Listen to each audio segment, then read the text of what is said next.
how would you say that executive coaching skills has helped the interview process?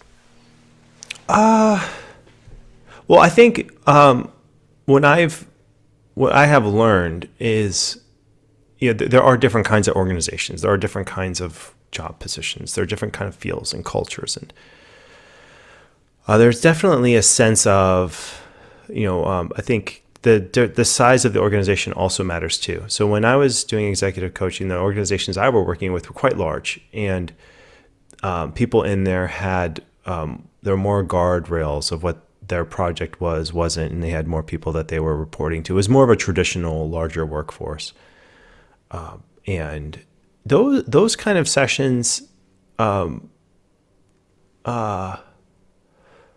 Those sessions work pretty well with, coaching and the idea of setting a strong topic and getting that, looking at a strong topic that matches up with the performance review, which feels more formal to me.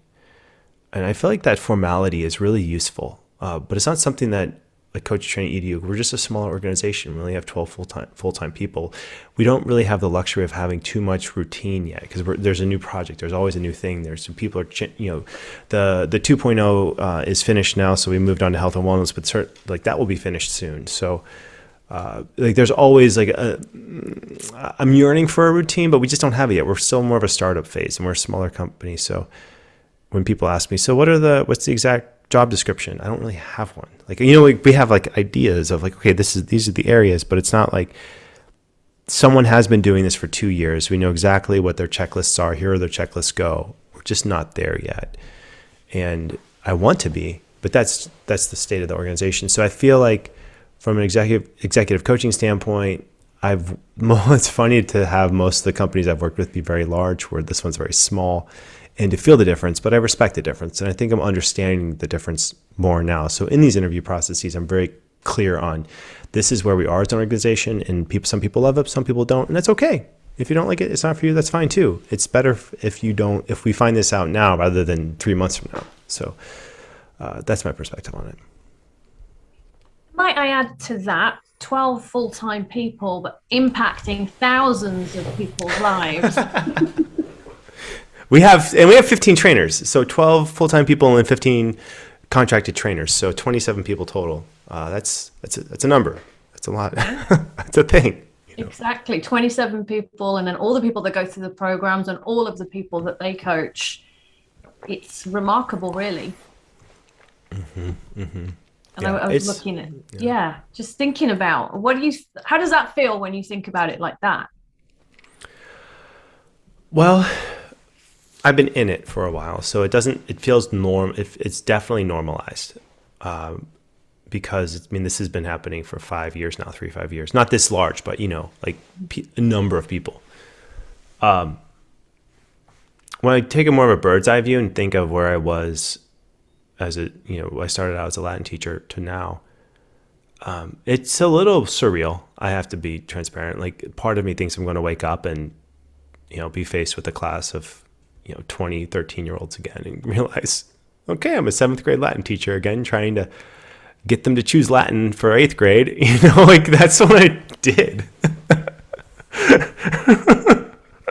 For 4 years, I had to pitch a dead language to 13-year-olds.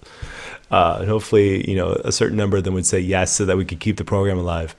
I don't know. Yeah. That's what it feels like. It feels like that to this. And I think what I know to be true, for anyone who's thinking about hopping into the coaching world, the field, is the fundamentals of this profession are correct, meaning that it is it's enough to listen and be curious for a period of time in someone's life, and to have that person pay you for that time. It will increase their productivity 20-30%, and hour a week, every other week will do that. And there are studies that show that. So the fundamentals of this profession are correct, and that's just delivering one-on-one value. We're not even talking about the kind of culture change that happens when an organization brings coaching in and gives basic coach training to all of their employees, or starts to adopt ideas of empathy, kindness, and listening and growth mindset, all of these things that can really integrate into the fabric of an organization. I mean, I feel like, so the fundamentals are correct. And whenever I felt like, am I making a huge mistake with my life?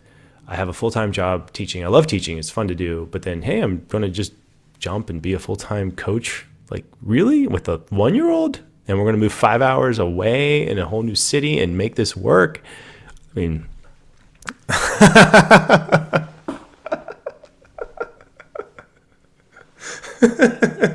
And you did, John. You made it work. Oh goodness. There were days, Roger, telling you, there were days I didn't know where the next thing was going to come, and I still had to make the phone calls and get up and do the things.